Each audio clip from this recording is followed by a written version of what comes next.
Last time we were seeing Ephesians chapter 4, पिछले हफ्ते हमने जो है इफिसियों का चौथा अध्याय देखा. we saw that Jesus, after his death, has descended to the center of the earth. हमने देखा कि यीशु अपने मृत्यु के बाद वो जो है पृथ्वी के बीच में वो गए, उतरे. At that time, both paradise section and hell section were in the center of the earth. तो उस समय जो परदीसा है और जो नरक है दोनों एक ही जगह में था. And he took the paradise from the center of the earth, and after his resurrection and ascension, he took it to the third heaven, to the immediate presence of God. और फिर उन्होंने जो है अपने पुनरुत्थान के बाद और जब वो ऊपर गए अपने पिता के पास, तो उन्होंने जो है परदीसा जो है वो जो है तीसरे स्वर्ग तक उसे लेकर गए. So today, if any true believer dies, he goes straight to the presence of God, to the third heaven.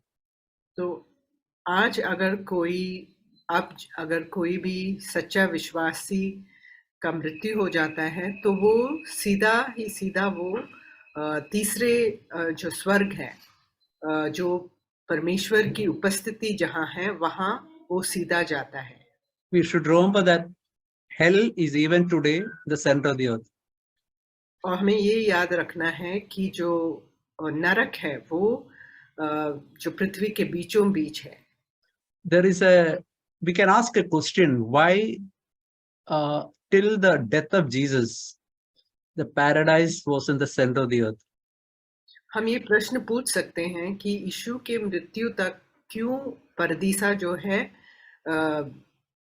पृथ्वी के बीचों बीच था. We can find the answer to that in Hebrews 11 verse 40. और उसका उत्तर हम इब्रानियों का पुस्तक 11 अध्याय और उसके 14 वचन में हम देख सकते हैं. 40 इब्रानियों 11 का 40. God provided something better for us, so that apart from us, they should not be made perfect. क्योंकि इधर लिखा गया है कि क्योंकि परमेश्वर ने हमारे लिए पहले से एक उत्तम बात ठहराई कि वे हमारे बिना सिद्धता को ना पहुंचे.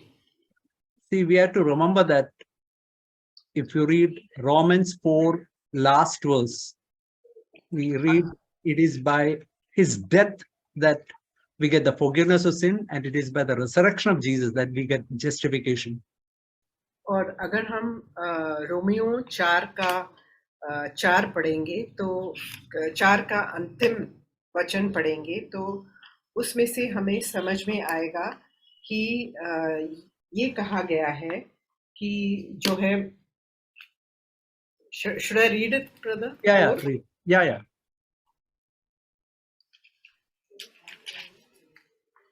4 का 25वां वचन. वह हमारे अपराधों के लिए पकड़वाया गया और हमारे धर्मी ठहरने के लिए जिलाया भी गया. So only after the resurrection of Jesus we are justified, we are made perfect before God. तो सिर्फ और सिर्फ यीशु मसीह के जो है पुनरुत्थान के बाद ही हम जो है धर्मी ठहराए जा सकते हैं. Only a perfect person can stand before God. और सिर्फ एक सिद्ध मनुष्य जो है परमेश्वर के उपस्थिति में खड़ा हो सकता है. So after the death of Jesus, even the saints of old, they also are made perfect. And today, Abraham, Moses, Elijah, Elisha, all of them, they are in the third heaven, the immediate presence of God. और जो पुराने समय के जो भक्त लोग थे वो भी यीशु मसीह के पुनरुत्थान के बाद ही वो सिद्ध बनाए गए और वो परमेश्वर की उपस्थिति में खड़े हो सकते हैं, जैसे मूसा, एलाइजा और सारे परमेश्वर के भक्त। So that is why till the death of Jesus and his resurrection, paradise was in the center of the earth. इसीलिए जो है परदीसा जो है यीशु के मरने तक वो जो था पृथ्वी के बीचों बीच था। But the hell section is even today in the center of the earth. लेकिन जो नरक है वो आज भी पृथ्वी के बीचों बीच है। What will happen to the hell section? We read in Revelation chapter 20 verse 14. और हम पढ़ सकते हैं प्रकाशित वाक्य 20वां अध्याय और उसका 14 वचन में कि क्या होगा, नरक का क्या होगा। Death and hates were thrown into the lake of fire. This is second death, the lake of fire.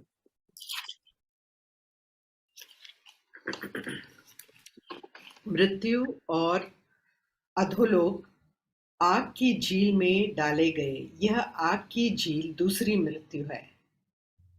So what God will do is he will take the hell from the center of the earth and he will put it in the lake of fire. तो परमेश्वर ये बात करेंगे कि वो अधोलोक को जो है आग की झील में डाल देंगे।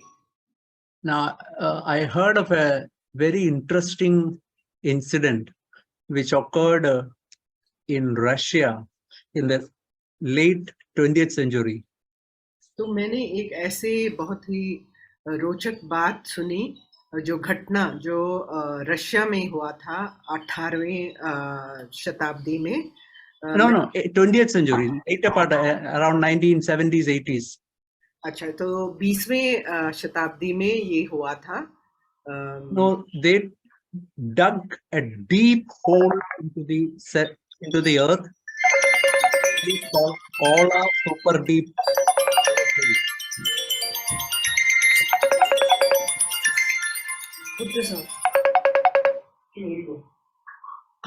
Sorry, brother, there was some disturbance. Yeah, no problem. So that there is an incident which occurred in Russia in a place called Kola Super Deep. They dug a hole which is almost 12 kilometers right into the earth. हाँ, तो Cola करके एक जगह में Russia में उन्होंने एक बहुत ही गहरा जो गड्ढा को खोदा, तो वो 12 किलोमीटर तक वो गड्ढा लंबाई में वो वहां तक it seemed that it took almost 20 years for them to dug so far. तो इतना दूर उन्हें खोदने के लिए 20 साल लग गए। By then the temperature has increased to some 2000 Fahrenheit. तो तब तक जो है जो तापमान जो है वो 2000 फ़ारेनहाइट तक पहुंच गया था। Now there are unconfirmed, again I say unconfirmed reports of many locals and many other people hearing terrible screaming coming from down under the earth. और इसका जो है एकदम बिना कोई भ्रम का वो ऐसा प्रमाण नहीं है, लेकिन फिर भी वहाँ के जो आसपास रहने वाले लोग थे, उन्होंने ऐसे जो है रोने और चिल्लाने की जो है आवाज उन्होंने सुनी। They say that they put a microphone down to the earth. It could last only for 17 seconds. It recorded sound only for 17 seconds. They heard terrible screaming coming from under the earth. और उन्होंने एक जो है microphone जो है उस गड्ढे में जो 12 किलोमीटर तक था, वहाँ उन्होंने उसको डाला, तो उन्हें 17 सेकंड तक जो है वो चिल्लाने और रोने का आवाज उन्हें सुनाई दिया। They have sealed up the whole place. They have not dug any more further. You can read all this report in the internet. आप इसके बारे में इंटरनेट में पढ़ सकते हैं और आज जो है उन्होंने उस गड्ढे को ढक दिया है और उसको बंद कर दिया है. See, whether it's true or not, that is another question. But what we have to remember is, just think of the place to which even our relatives who are not unconverted go. A terrible place of misery.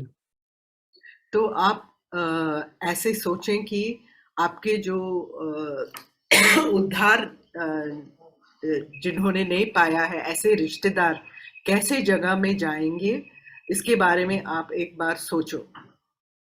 Now, that is why we all have got a responsibility of telling the gospel to different people that come across our life. इसीलिए हमारे ऊपर ये बहुत बड़ी जिम्मेदारी है कि हम अपने लोगों से ये जो सच्चा सुसमाचार है हम उन्हें बताएं. We were seeing this verse in Ephesians 4:14 that we should not be children who are tossed here and there by waves and by every wind of doctrine. और हमने जो है इफिसियों का 4 अध्याय और उसकी 14वें वचन में हमने देखा कि ताकि हम आगे को बालक ना रहे जो मनुष्यों की ठग विद्या और चतुराई से Verse 14. हाँ, यस ब्रदर. उनके भ्रम की युक्तियों के और उपदेश के हर एक झोंके से उछाले और इधर उधर घुमाए जाते हो. So we shared in the last week that God wants all of us to grow to maturity. और हमने पिछले हफ्ते ये सुना कि परमेश्वर की इच्छा यह है कि हम सिद्धता तक पहुंचे. We see in verse 15, but speaking truth in love, we have to grow up in all aspects to him who is the head, even Christ. और 15वां वचन, वरन प्रेम में सच्चाई से चलते हुए सब बातों में उसमें जो सिर है अर्थात मसीह में बढ़ते जाएं. See, just think of this phrase that is written, speaking truth in love. और इस वचन को आप ध्यान दें जो कहा गया है कि हमें जो है प्रेम से सच्चाई में लोगों से जो है सच्चाई बताना चाहिए. We know that Jesus came with grace and truth. हम जानते हैं कि यीशु मसीह जो है अनुग्रह और सच्चाई को दोनों को साथ लेकर आए. If we look into the life of Jesus, we can see how he spoke truth in love. हम अगर यीशु का जो जीवन है उसे हम उसका अध्ययन हम करेंगे तब हमें समझ में आएगा कि यीशु कैसे उन्होंने जो सच्चाई है प्रेम से उन्होंने लोगों को समझाया. We know that incident where Jesus asked, who do people say that Son of Man is? That is Jesus Christ is. हम उस घटना को याद कर सकते हैं जब यीशु ने अपने चेलों से पूछा कि लोग क्या कहते हैं मेरे बारे में कि मैं कौन हूँ. And Peter said, thou art Christ, the Son of the living God. और पतरस ने कहा कि आप जो हैं परमेश्वर के पुत्र हैं. And Jesus said, blessed are you, Simon. The flesh and blood did not reveal this to you, but my Father who is in heaven. तो यीशु ने कहा उससे कि धन्य है तू क्योंकि मनुष्य जो है या रक्त या मांस ने तुम्हें ये ज्ञान नहीं दिया लेकिन मेरे पिता से तुम्हें ये प्रकटीकरण मिला है. Just after that, Jesus began to tell about his death and resurrection. और उसके एकदम बाद यीशु अपने जो है मृत्यु के बारे में और अपने पुनरुत्थान के बारे में समझाने लगे. And Peter, the same Peter said, God forbid it, Lord. This shall not happen to you. तब उसी पतरस ने कहा कि ऐसा कभी आपके साथ नहीं होगा. And Jesus said, get behind me, Satan. और तब यीशु ने पतरस से कहा कि मुझसे दूर चले जाओ, तू जो है शैतान के का सोच रहा है। Just think of grace and truth. He was speaking truth in love. There was love there and also truth there in both these incidents. और हम इन दोनों घटनाओं में देख सकते हैं कि वहाँ सच्चाई भी थी और प्रेम भी था साथ-साथ में। And we can see in verse 16, from whom the whole body being fitted and held together to the by which every joint supplies according to the proper working of each individual part causes the growth of the body for building up of itself in love. और 16वां वचन, जिससे सारी देह हर एक जोड़ की सहायता से एक साथ मिलकर और एक साथ गठकर उस प्रभाव के अनुसार जो हर एक अंग के ठीक-ठीक कार्य करने के द्वारा उसमें होता है, अपने आप को बढ़ाती है कि वह प्रेम में उन्नति करती जाए। So here in this verse we can see some wonderful truths. और इस वचन में हम कुछ बहुत ही सुंदर सत्य को देख सकते हैं। We can see this particular phrase that is written, by that which every joint supplies. और इस वचन के इस भाग को हम देखेंगे जहाँ लिखा है, उस प्रभाव के अनुसार जो हर एक अंग के ठीक-ठीक कार्य करने के द्वारा उसमें होता है।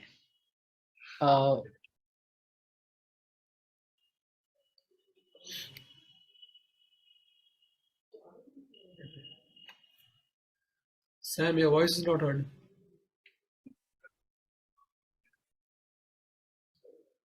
Your voice was not heard. Hello? Now speak. Am I audible? Now we can hear. Hello? Yeah, you repeat. If you have said anything. Hello?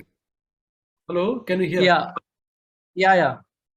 Now you repeat. So somebody said that in a human body there are 360 joints. तो किसी ने कहा है कि एक मनुष्य के शरीर में जो है 360 जोड़े हैं। See, just think of just this hand. We can see there's a joint here, there's a joint here. There are so many joints in these fingers. अगर हम अपने हाथ को देखेंगे और उनमें जो उंगलियां हैं उसे देखेंगे तो हम देख पाएंगे कि इनमें कितने सारे जोड़ हैं। Just think of this finger. Now the finger can move like this only because of a working joint. अगर हम एक उंगली को लेंगे और उसका कार्य करने को देखेंगे तो वो इसीलिए कार्य कर रहा है क्योंकि वो जो जोड़ है वो कार्य कर रहा है ठीक से। Just imagine this joint is not working. My finger will not be able to be, I cannot fold this finger. It will just stand straight. अगर वो जोड़ ठीक से नहीं काम कर रहा है तो मेरा जो उंगली है वो ठीक से कार्य नहीं करेगा और वो एकदम सीधा खड़ा हो जाएगा और अपने आप को मोड़ नहीं पाएगा। So joint, we can say, is what the joint shows is fellowship. तो ये जो जोड़ जो है वो संगति को दर्शाता है। Now we have to remember that the most valuable members in a body of Christ are those members who can cause fellowship in the church, fellowship among different members. तो हम इससे समझ सकते हैं कि जो बहुत ही महत्वपूर्ण सदस्य कलीसिया में जो हैं वो ऐसे लोग हैं जो एक दूसरे से संगति रखने में आसानी ला सकते हैं। It is not the tongue that is most important, or we can say the person who shares God's word. They are all important, but the most important members are those who can cause fellowship in the church. तो जो जीव है, जो बोलता है, वो सबसे महत्वपूर्ण व्यक्ति नहीं है, लेकिन ऐसे लोग, ऐसे सदस्य जो एक दूसरे के साथ संगति में रहने के लिए मदद करते हैं, वो सबसे महत्वपूर्ण है। No, we need so many brothers and sisters like that in every church. तो इसीलिए हम देख सकते हैं कि हर कलीसिया में ऐसे लोगों की जरूरत है. We see in John chapter 16, the first verse says that Jesus was seeking love. He was actually seeking fellowship with his disciples when he went, took a bucket, and began to wipe the disciples' feet. हम देख सकते हैं कि यूहन्ना 16 अध्याय में कि Tera. हाँ 13 अध्याय में हम देख सकते हैं कि the first verse, brother. Yeah. It's written he loved them to the end. He loved his own who are in the world and he loved them to the end. तो वहाँ 13 का पहला वचन और उसके अंतिम भाग में लिखा है कि अपने लोगों से जो जगत में थे जैसा प्रेम वो रखता था अंत तक वैसा ही प्रेम रखता रहा.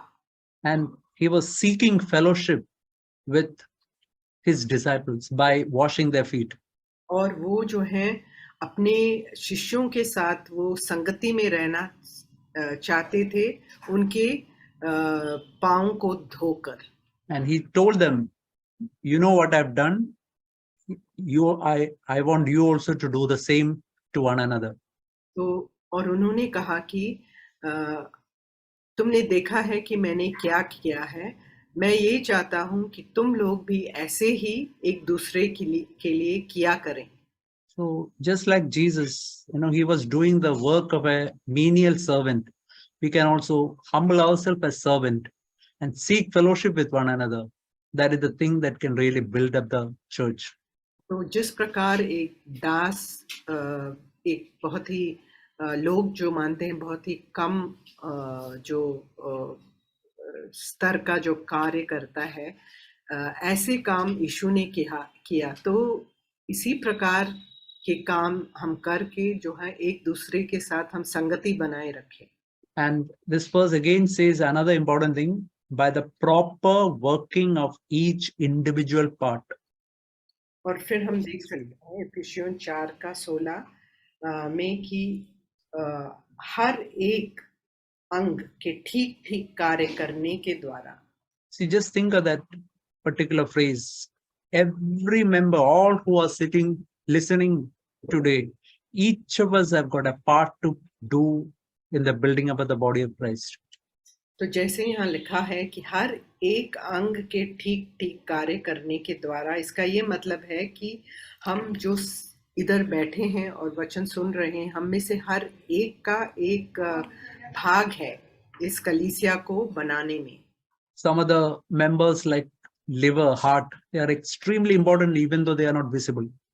जो अंदरूनी जो अंग है जो दिखाई नहीं देता है, जैसे हमारा पेट हो या हमारा हृदय हो, इन सब का एक बहुत ही महत्वपूर्ण भाग है.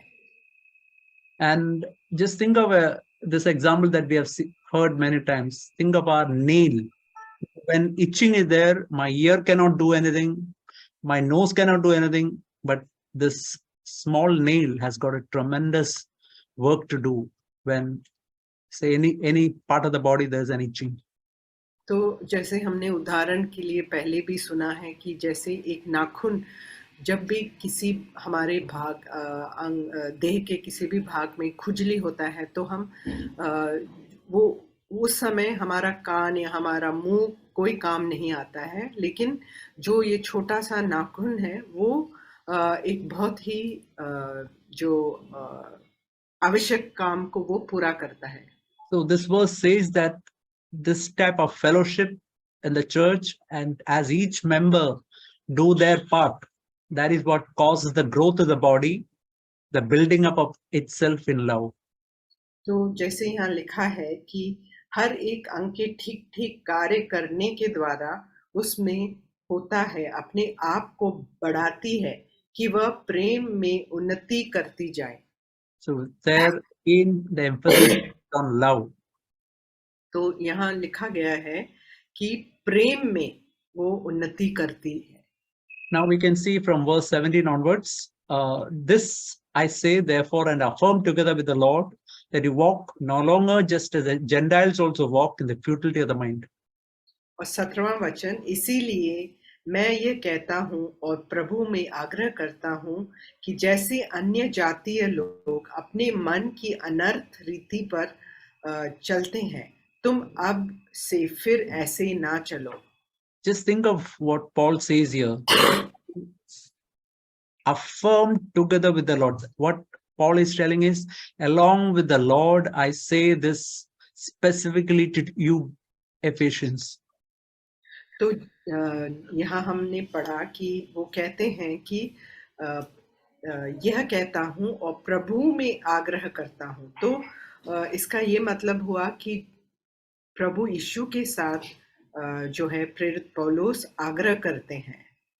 And he's telling, don't walk like Gentiles. In the futility means emptiness of the mind. और जैसे अन्य जातीय लोग अपने मन की अनर्थ रीति पर चलते हैं, मतलब जो बेकार के बातों में वो समय बिताते हैं, ऐसे हमें नहीं चलना चाहिए. So that is a very important verse for every one of us, that I should not keep my mind empty. तो इसका ये मतलब है हम हर एक के लिए कि हमें अपना जो मन है उसे कभी खाली नहीं रखना चाहिए. Jesus said this parable of an unclean spirit going out of a man. यीशु मसीह ने एक दृष्टांत में बताया कि एक मनुष्य के अंदर से जब अशुद्ध आत्मा निकल गई, and it went to different places but could not find a place of rest. और वो इधर उधर ढूंढता रहा, लेकिन उसे आराम का कोई जगह नहीं मिला. He took 7 other spirits and came back to the same hut. और फिर हम देखते हैं कि उसने अपने साथ 7 और ऐसे अशुद्ध स्पिरिट जो आत्माओं को लेकर वो उसी जगह में वापस आ गया. He found that heart unoccupied, swept and put in order. और उसने ये देखा कि जो वो हृदय है वो उसे साफ किया गया है और ठीक ठाक रखा है सब कुछ, लेकिन वो खाली था. When the spirit, first of all, the spirit came and found that the heart is unoccupied, swept and put in order. Then he went and took 7 spirits and came back, and the state of the man became worse than the first state of affairs. और जब उस आत्मा ने देखा कि सब कुछ ठीक ठाक रखा गया है, साफ सुथरा रखा है, लेकिन खाली है, तब वो वापस गया और अपने साथ 7 और ऐसे अशुद्ध आत्माओं को लेकर जो उस मनुष्य का जो अंत का दशा जो है वो पहले के दशा से बहुत बुरा हो गया. That is why Bible says, set your mind on things above, not on the things of the earth.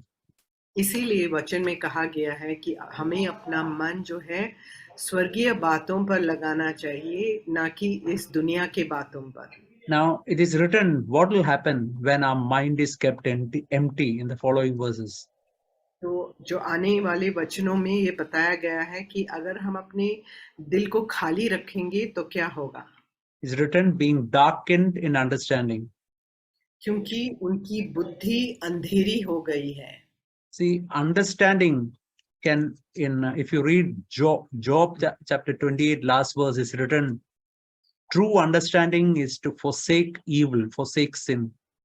तो हम जो समझ के बारे में हम अय्यूब की पुस्तक 28वां अध्याय और उसके आखिरी वचन में हम देख सकते हैं कि ये बताया गया है कि समझ जो है परमेश्वर के भय को मानना है. So darkened in understanding means we are tolerating sin. When a heart is kept empty, we begin to tolerate sin. We no longer hate sin. जब हम जो है अपने समझ को जो पाप के लिए जगह देते हैं, तब वो अंधेरा हो जाता है, तो हम पाप से नफरत नहीं करते हैं. And see what is written next, excluded from the life of God. और connection with God goes off. और उसके कारण क्या होता है कि उस अज्ञानता के कारण जो उनमें है, उनके मन जो excluded from the life of God. Life of God no longer flows into our life. तो परमेश्वर का जो जीवन है उससे हम अलग किए जाते हैं और परमेश्वर का जो जीवन है वो हमारे अंदर नहीं बह पाता है. And then it is written, the heart gets hardened. और उसके बाद जो मन जो है वो कठोर हो जाता है. And verse 19, they having become callous. और वे सुन्न होकर. Just think of that word callous. Callous means without any feeling. तो सुन्न का मतलब यह है कि उसमें कोई भी कुछ महसूस नहीं होता है उसे. Just think of a person who has got leprosy. You can put a pin into that part where there is leprosy, there won't be any feeling. और जिस भी व्यक्ति को कोढ़ हुआ है, अगर उस अंग में जहाँ कोढ़ हुआ है उसमें हम एक जो पिन को लेकर अगर हम उसको चोट भी पहुंचाएंगे तो उसे महसूस नहीं होगा. You know, pain is a tremendous blessing in a human body. दर्द जो है एक बहुत ही लाभदायक आशीष है परमेश्वर की ओर से. Just think, imagine a person has got chest pain. He can go to the hospital and save his life. अगर किसी को चेस्ट में दर्द होता है तो वो छाती में दर्द होगा तो वो एकदम डॉक्टर के पास जाएगा और उसके लिए वो इलाज कर पाएगा. But when there is leprosy, that feeling of pain goes away. लेकिन जब कोढ़ की रोग लग जाती है तो दर्द महसूस नहीं होता है. Say if we can sin and if there is no pain in our heart, that shows that leprosy has started in our spiritual life. तो अगर हम पाप में गिर जाते हैं और हमें उसके बारे में दुख या दर्द नहीं महसूस होता है तो इसका ये मतलब हुआ कि जो है कोढ़ का जो रोग हमारे अंदर हमारे दिल में शुरू हो गया है. What is the result of that is written here. Such a person will go over to sensuality to practice every kind of impurity with greediness. और आगे उसके बारे में लिखा गया है कि ऐसा व्यक्ति जो है सुन्न होकर लुचपन में लग गए हैं कि सब प्रकार के गंदे काम लालसा से किया करें.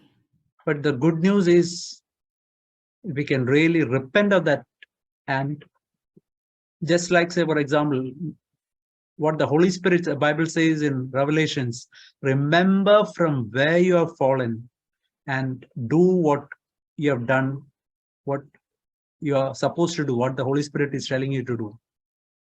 और लेकिन जो आशीष की बात यह है कि हम मन फिराव कर सकते हैं और फिर जैसे प्रकटीकरण के पुस्तक में लिखा गया है कि प्रकाशित वाक्य में लिखा है कि याद करो कि किस तरह से तुम नीचे गिरे हो और वापस उसी काम को करने का प्रयास करो.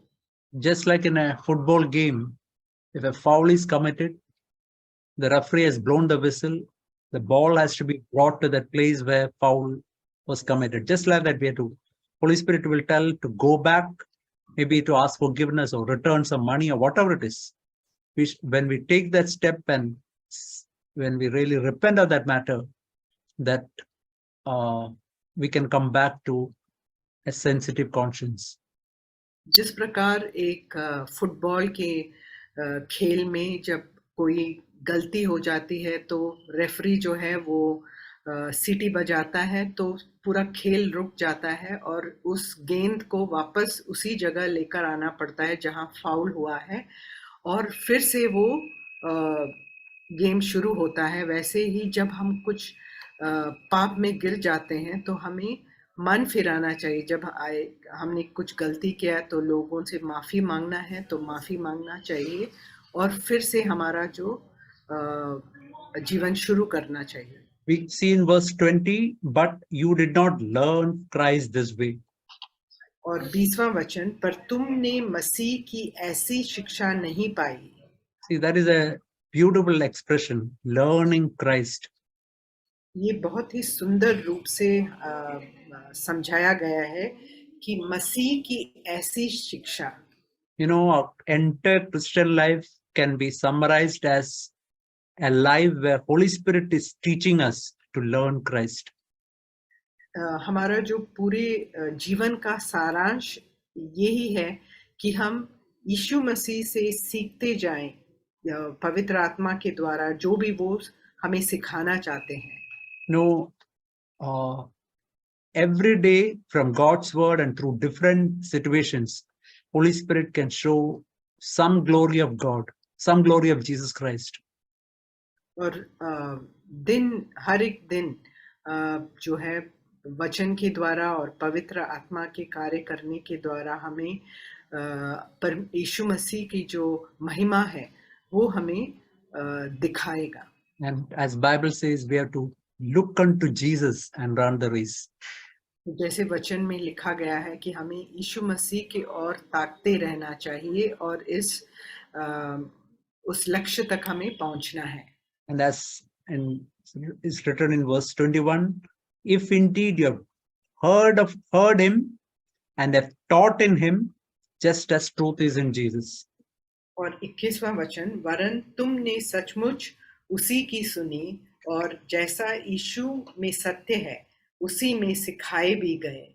And verse 21, if indeed you have, verse 22, that in reference to the former manner of life, you lay aside the old self, which is being corrupted in accordance with the lust of deceit. And verse 23, you be renewed in the spirit of your mind. 21, 22 और 23वां वचन, वरन तुमने सचमुच उसी की सुनी और जैसा यीशु में सत्य है उसी में सिखाए भी गए कि तुम पिछले चाल चलन के पुराने मनुष्यत्व को जो भरमाने वाली अभिलाषाओं के अनुसार भ्रष्ट होता जाता है उतार डालो और अपने मन के आत्मिक स्वभाव में नए बनते जाओ. So it is written here that what happened when we are born again is our old self, old man, that is put aside. तो हमने यहाँ इससे हमें ये समझ आता है कि जब हमारा पुनर्जन्म हो जाता है तब जो है हमारा जो पुराना मनुष्यत्व है उसे हम उतार डालते हैं. As we read in Galatians 2:20, our old man is crucified with Christ. और जैसे हमने गलातियों का दूसरा अध्याय और उसके 20वें वचन में हम पढ़ते हैं कि अब मैं जीवित ना रहा पर मसीह मुझ में जीवित है और मैं शरीर में अब जो जीवित हूं तो केवल उस विश्वास से जीवित हूं जो परमेश्वर के पुत्र पर है. The old man is the man who loves sin. जो पुराना मनुष्य है वो ऐसा मनुष्य है जिसे जो है पाप से प्रेम है. So he loves anger, he loves to be envious, he loves to do sexual sin or all types of evil. तो वो जो है क्रोध करना वो पसंद करता है, वो जलन करना दूसरे लोगों से वो पसंद करता है और लैंगिक जो पाप है उसमें वो रुचि रखता है. When we are born again, what happens is God gives us a new heart and a new mind. लेकिन जब हम यीशु मसीह में आ जाते हैं और पुनर्जन्म पा लेते हैं तब परमेश्वर हमें एक नया हृदय देता है.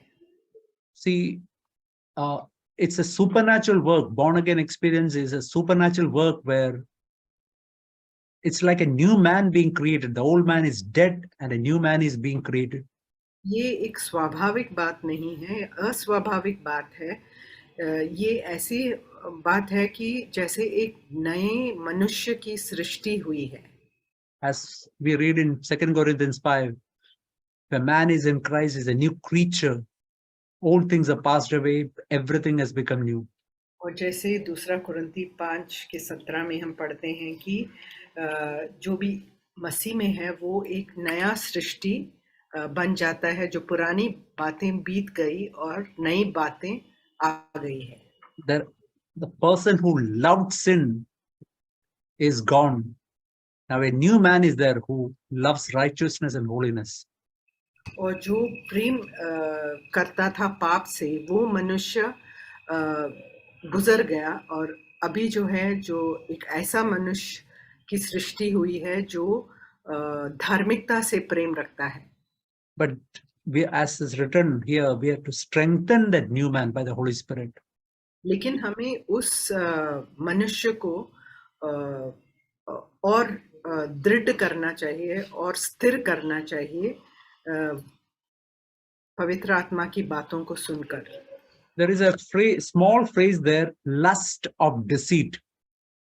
तो यहाँ एक ऐसी वचन हम देख सकते हैं कि भरमाने वाली अभिलाषा. We have to remember that lust means strong desire. तो अभिलाषा का मतलब है कि बहुत तेज या बहुत तीव्र जो इच्छाएं. See, every lust is a lust of deceit. That is, it's a lie. Every strong desire is actually a lie. हर एक जो तीव्र इच्छा है वो एक भरमाने वाली इच्छा है और वो झूठ है. It promises us something, but in the end we find that it's a completely lie. We get some temporary pleasure, but we become more miserable when we indulge in these lusts. तो ये जो है हमें झूठी वादे देता है और हम उसमें भाग लेते हैं, तो थोड़े समय के लिए हमें कुछ हमें अच्छे अनुभव मिलता है, लेकिन हम अंत में देख सकते हैं कि उससे हम निराशा में पड़ जा सकते हैं. So this old man is put off, and we see in verse 23 that you be renewed in the spirit of your mind. And verse 24, put on new man, which is in the likeness of God, which has been created in righteousness and holiness of truth. और जो पुराना मनुष्यत्व है उसे हम देखते हैं कि हम उतार डालें और 23वें वचन, और अपने मन के आत्मिक स्वभाव में नए बनते जाओ. So verse 23 says, you be renewed in the spirit of your mind, and that renewing process is done by the Holy Spirit. और जो वचन 23 में कहा गया है कि अपने मन के आत्मिक स्वभाव में नए बनते जाओ, ये जो नए बनने का जो कार्य है वो पवित्र आत्मा करता है. Holy Spirit tells in each situation, don't speak like that, don't think like that, don't imagine like that, don't have that attitude. And as we cooperate with the Holy Spirit, we get renewed. तो पवित्र आत्मा जो है वो हमसे कहेगा कि ऐसे मत बोलो, ऐसे मत सोचो और ऐसे विचार मत करो. तो ये सब बातें जो है पवित्र आत्मा हमें सिखाता है. And in verse 24, we can see this new man is created. See, that is a wonderful word. This man is not made. It is a created being. और 24वें वचन में हम देखते हैं, और नए मनुष्यत्व को पहन लो जो परमेश्वर के अनुरूप सत्य की धार्मिकता और पवित्रता में सृजा गया है. तो यहाँ लिखा गया है कि वो सृजा गया है, उसकी सृष्टि हुई है, ना कि उसे बनाया गया है. See, please remember, when we are born physically, we are not created. We are born from our parents. जब हमारा जन्म होता है, हमें ये याद रखना चाहिए कि हम अपने माता पिता से हमने जन्म लिया है. हमारी सृष्टि नहीं हुई. When Adam and Eve, they were created. They were not made. They were created. It's a completely new creation. जब आदम और हवा बनाए गए तो वो उनकी नई सृष्टि हुई। You know, when we are born again, this new man is created in us. That is why it is a supernatural work. जब हमारा पुनर्जन्म होता है तो ये नया मनुष्य की सृष्टि होती है हमारे अंदर, तो ये एक बहुत ही अद्भुत बात है। And this new man, we can see here, loves righteousness and holiness in truth. और आगे जाकर लिखा है कि परमेश्वर के अनुरूप सत्य की धार्मिकता और पवित्रता में सृजा गया है। तो वो धार्मिकता और पवित्रता से वो प्रेम रखता है। But you know that, when in a womb, a small baby is being developed, initially that baby won't look like a human being. It looks like something totally different. जब एक माँ के कोख में जब एक जो बच्चे का निर्माण हो रहा होता है, तब वो अपने माता पिता के समान नहीं दिखेगा, एक मनुष्य के समान नहीं दिखेगा। But as time goes on, slowly it gets the form of a person. लेकिन जब समय बीतता जाता है, तब वो उसमें हम एक मनुष्य का स्वरूप देख पाएंगे। And even after being born, it's a long process of becoming a man. और एक बहुत ही लंबी जो समय लगता है जब तक वो एक मनुष्य बन जाए। That is something that happens even in a new man. और यही बात हमारे नए मनुष्य जिसकी सृष्टि हुई है उसमें भी होता है। Where as we cooperate with the Holy Spirit changes us to become more and more like Christ. और जिस प्रकार हम पवित्र आत्मा के साथ मिलकर कार्य करेंगे, तो पवित्र आत्मा हमें धीरे-धीरे बदलेगा अपने ही स्वरूप में। How this process is going on is what we read from verse 25 to 32, which we'll see in the next week. और ये कैसे होता है, इसके बारे में हम 25वें वचन से 32 वचन तक अगले हफ्ते हम इसका अध्ययन करेंगे। So thank you, sister, for the wonderful translation. Thank you. Welcome, brother.